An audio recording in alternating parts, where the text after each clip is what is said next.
Hello everyone, कैसे हैं आप सभी लोग। आई होप कि आप सभी ठीक ही होंगे। फ्रेंड्स, आज का टॉपिक देख के आप लोग समझ चुके होंगे कि मैं डिस्कस करने वाली हूँ डीएलएड वर्सेस बीएड। मेरे काफी सारे ऐसे व्यूअर्स हैं जो बीएड और डीएलएड को लेकर काफी कंफ्यूज रहे हैं, तो आप सभी का कंफ्यूजन आज की इस वीडियो में क्लियर करने की मैं पूरी कोशिश करूंगी। अगर आपको वीडियो पसंद आए, समझ आए, तो वीडियो को लाइक शेयर जरूर करें। और हाँ फ्रेंड्स, अगर आप चैनल पे पहली बार आए हैं तो चैनल को सब्सक्राइब जरूर कर लें, क्योंकि आपको हमारे चैनल पे एजुकेशन से रिलेटेड सभी अपडेट टाइम टू टाइम मिलते रहेंगे। तो चलिए स्टार्ट करते हैं आज का ये वीडियो। तो देखिए फ्रेंड्स, डीएलएड और बीएड दोनों को मैं दो अलग अलग कॉलम में डिवाइड कर रही हूँ और इनके बीच मेन क्या क्या डिफरेंस है ये आपको खुद ही क्लियर हो जाएगा, ठीक है ना। यहाँ पे हम बात करेंगे डीएलएड की और दूसरा जो आपका कोर्स है वो है बीएड। सबसे पहले देखिए, जो डीएलएड है ये डिप्लोमा इन एलिमेंट्री साइंस होता है, ठीक है ना। यानी कि जो आपका डीएलएड का कोर्स है ये एक डिप्लोमा है, ठीक है, ये डिप्लोमा कोर्स है। और जबकि आपका जो बीएड है ये एक डिग्री कोर्स है, ठीक है। ये क्या है, एक डिग्री कोर्स है। इन दोनों में सबसे बड़ा डिफरेंस यही है। इसके बाद देखिए, सबसे इम्पोर्टेंट पॉइंट की मैं बात करूं तो दोनों ही कोर्स के लिए 2 ईयर की टाइमिंग लगती है, ठीक है ना। दोनों कोर्स जो है 2 साल के होते हैं, बीएड भी डीएलएड भी। और दोनों में ही 4 सेमेस्टर होते हैं, मतलब 4 सेमेस्टर आपके डीएलएड में भी होते हैं और 4 सेमेस्टर आपके बीएड में भी होते हैं, ठीक है। अब नेक्स्ट अगर हम बात करें तो डीएलएड जो है यूपीएससी यानी कि उत्तराखंड विद्यालय शिक्षा परिषद द्वारा डीएलएड का कोर्स करवाया जाता है। और ये जो कोर्स है प्रत्येक जिले की डाइट, ठीक है ना। जैसे देखिए, उत्तराखंड में 13 जिले हैं तो 13 जिलों में 13 डाइट होंगी, 13 डाइट होंगी पूरे उत्तराखंड में। और 13 डाइट में जो है हर एक डाइट में 50 सीट्स अवेलेबल है, 50 सीटें होती हैं हर एक डिस्ट्रिक्ट में, ठीक है ना। तो 50 सीटों में ही आपको जो है प्रशिक्षण दिया जाता है, हर एक जिले में 50 सीटों में प्रशिक्षण दिया जाएगा, ठीक है। ये पॉइंट आप सभी को क्लियर हो चुका होगा। डाइट द्वारा ये कोर्स कराया जाएगा। देखिए, डाइट जो है वो है जिला शिक्षा एवं प्रशिक्षण संस्थान, यानी कि डाइट द्वारा ही आपको प्रशिक्षण दिया जाएगा। आपको देखिए इसमें एक ऑप्शन मिलता है कि आप अपने होम डिस्ट्रिक्ट से ही डीएलएड का कोर्स कर सकते हैं, ठीक है ना। तो आप पर निर्भर करता है, आप जितना अच्छा स्कोर लेके आएंगे उतना ही अच्छा आपको मौका मिलेगा आपके होम डिस्ट्रिक्ट से ही स्टडी करने के लिए, ठीक है ना। जो भी वहां पे आपकी डाइट होगी वहां से आप प्रशिक्षण ले सकते हैं। अब देखिए फ्रेंड्स, अगर हम बात करें बीएड यानी कि बैचलर इन एजुकेशन की हम बात करें तो देखिए ये पर्टिकुलर यूनिवर्सिटी, जैसे कुमाऊं यूनिवर्सिटी है, ठीक है ना, श्रीदेव सुमन यूनिवर्सिटी है, ठीक है। इन यूनिवर्सिटीज और भी जैसे एसएसजी यूनिवर्सिटी है, आपको ये मैं क्लियर कर दूं, और एचएनबी गढ़वाल यूनिवर्सिटी है।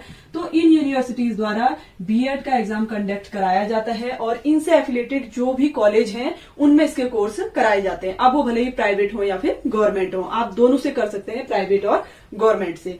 तो आपके पास ऑप्शन होता है प्राइवेट और गवर्नमेंट, इसमें दोनों का। और जबकि इसमें जो ऑप्शन है आपका सिर्फ गवर्नमेंट का है। इसमें जो सीट्स होती हैं वो फिक्स होती हैं, फिक्स सीटें आपकी यहाँ पे भी हैं, लेकिन आप यहाँ प्राइवेट से भी कर सकते हैं, ठीक है।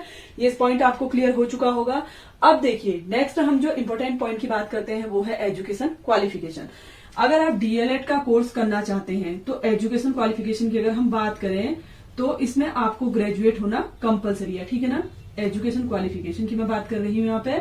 इसके लिए आपके पास ग्रेजुएशन की डिग्री होना कंपलसरी है।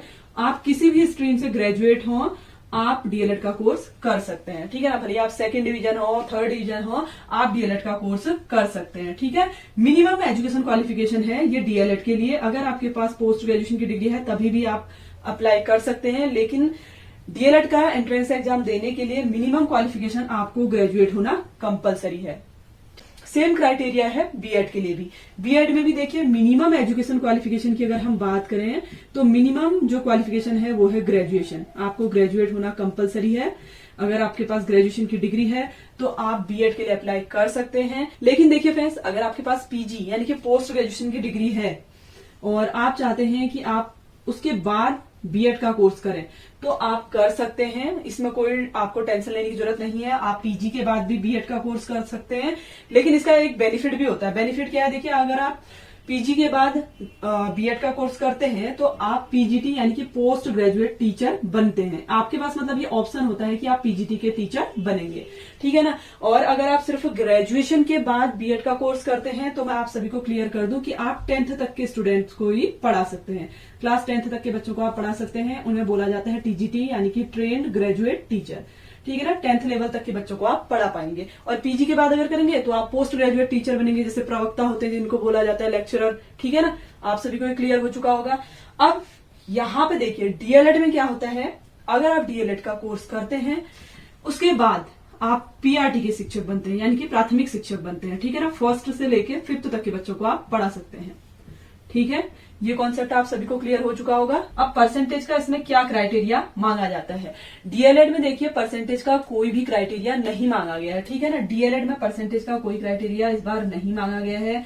आप भले ही 2nd डिवीजन हो, आप 3rd डिवीजन हो, फॉर्म फिलअप कर सकते हैं, आप डीएलएड का कोर्स कर सकते हैं। तो आपको कोई भी डाउट नहीं होना चाहिए कि आप डीएलएड कर सकते हैं या नहीं कर सकते हैं, ठीक है। ये पॉइंट आपको क्लियर हो चुका होगा। अब देखिए बात करें हम अगर बीएड की, तो देखिए बीएड के लिए परसेंटेज का क्राइटेरिया मांगा जाता है।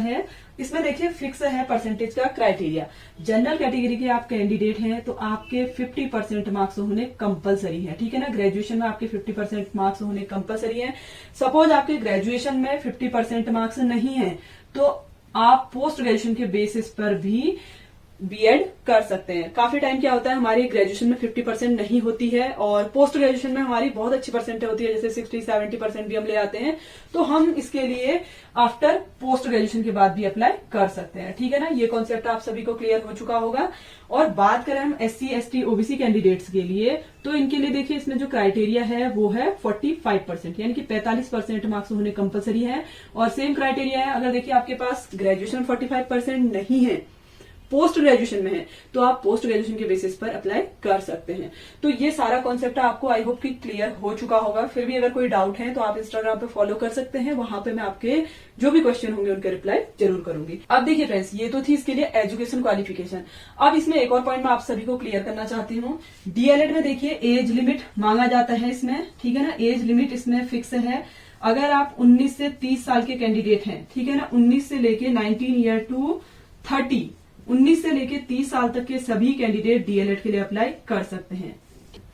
और बात करें हम बीएड की, तो देखिए बीएड में एज लिमिट नहीं मांगा गया है। इसमें नो अपर एज लिमिट, यानी कि कोई भी अपर एज लिमिट नहीं है। आप भले 50 के हो, 60 के हो, आप तभी भी बीएड का कोर्स कर सकते हैं। इसके साथ ही देखिए फ्रेंड्स, अगर आप इन दोनों ही कोर्सेज को कर लेते हैं, आप भले ही डीएलएड का कोर्स करिए, यानी कि डिप्लोमा इन एलिमेंट्री कोर्स करिए, या फिर आप बीएड का कोर्स करिए, ठीक है ना, बैचलर इन एजुकेशन करिए, आपको दोनों ही कोर्स करने के बाद टेट का एग्जाम क्वालिफाई करना कंपलसरी है, ठीक है ना। टेट एग्जाम देना कंपलसरी है आपको दोनों ही कोर्स को करने के बाद। आप भले ही डीएलएड का कोर्स करें, आप भले ही बीएड का कोर्स करिए, आपको क्वालिफाई करना कंपलसरी होता है टीचर एलिजिबिलिटी टेस्ट, तभी आप जॉब के लिए एलिजिबल होते हैं। अब देखिए इसमें टेट भी 2 टाइप का होता है, सेंट्रल टीचर एलिजिबिलिटी टेस्ट और दूसरा होता है स्टेट टेट, यानी कि आप पर्टिकुलर स्टेट से अपना टीईटी का एग्जाम क्वालिफाई करते हैं, ठीक है ना।